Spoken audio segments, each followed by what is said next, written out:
Assalamualaikum warahmatullahi wabarakatuh. Halo semuanya, perkenalkan nama saya Sinta Nurfadilah dengan NIM 859869643 dengan tugas SPGK 4107 Praktikum IPA di SD dengan tugas Modul 7 Optik Kegiatan Praktikum 1 Sifat Cahaya. Adapun alat yang digunakan yaitu celah cahaya, lilin, korek api, cermin datar, layar, busur derajat, senter, cermin cembung, dan cermin cekung. Langkah percobaan. Yang pertama, susunlah lampu senter dan celah cahaya di depan cermin datar. Lalu, nyalakanlah lampu senter dan amati dengan baik jalannya berkas cahaya pada saat sebelum dan sesudah mengenai cermin datar. Lalu, gambarkanlah jalannya berkas sinar sehingga tampak sudut datang dan sudut pantulnya. Lalu, ukurlah besar sudut datang dan besar sudut pantul tersebut. Dan hasil menunjukkan besar sudut yang dihasilkan adalah 30 derajat. Jadi, dapat disimpulkan bahwa sudut datang dan sudut pantul sama dengan hukum pemantulan. Selanjutnya, letakkanlah sebuah lilin dan nyalakan di depan cermin datar dan amati bayangannya.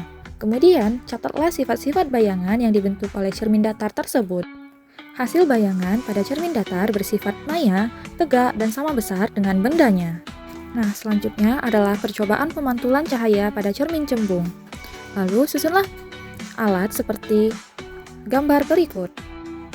Kemudian, nyalakanlah lilin dan amati dengan baik jalannya berkas cahaya pada saat sebelum dan sesudah mengenai cermin cembung. Lalu, gambarkanlah jalannya berkas sinar dan catatlah bagaimana sifat-sifat bayangan yang dibentuk oleh cermin cembung tersebut.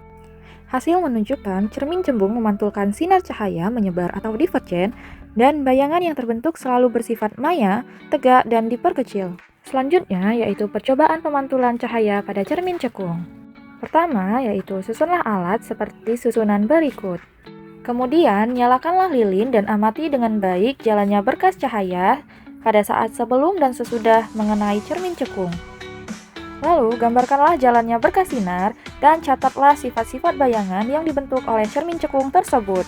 Aturlah jarak benda dan letak layar agar layar terbentuk bayangan yang jelas dan tajam.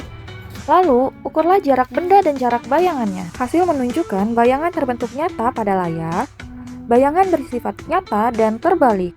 Kemudian, geser benda menjauhi cermin cekung dan amati pada jarak tertentu. Bayangan benda akan menghilang. Kemudian, ukur bayangan benda yang dihasilkan. Pada jarak 15 cm, panjang bayangan benda adalah 5 cm. Pada jarak 20 cm, panjang bayangan benda adalah 4 cm. Pada jarak 25 cm, panjang bayangan benda adalah 3 cm. Hasil menunjukkan semakin jauh benda dari cermin cembung, maka akan semakin kecil bayangan yang dihasilkan.